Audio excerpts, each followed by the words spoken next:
से बोली छठी मैया की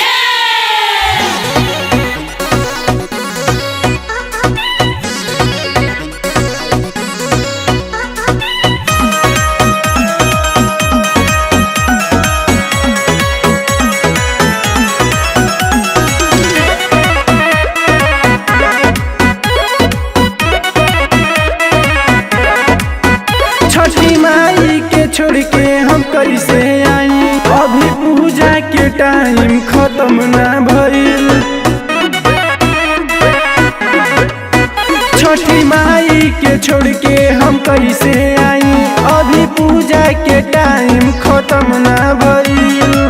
करेलू जिद हो हमर सोना, कहत अभी चली आई।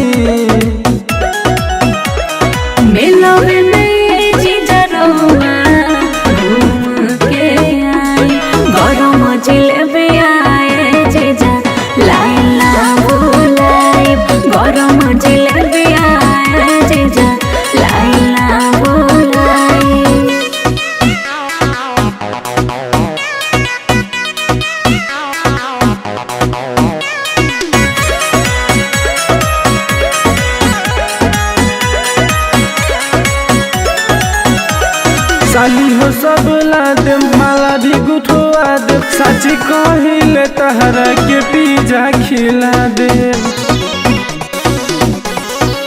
दीदियो खातिर कुछ ला देव जीजा, चाट चाउमीन पे काम ना चला देव जीजा। हो जाइए खुश तहर दीदी, खा के गरम जिलेबी। मेलोवे में जीजा रहुआ घूम के आई। गरम जिलेबी आए जीजा लाइला बुलाई। गरम जिलेबी आए जीजा लाइला बुलाई।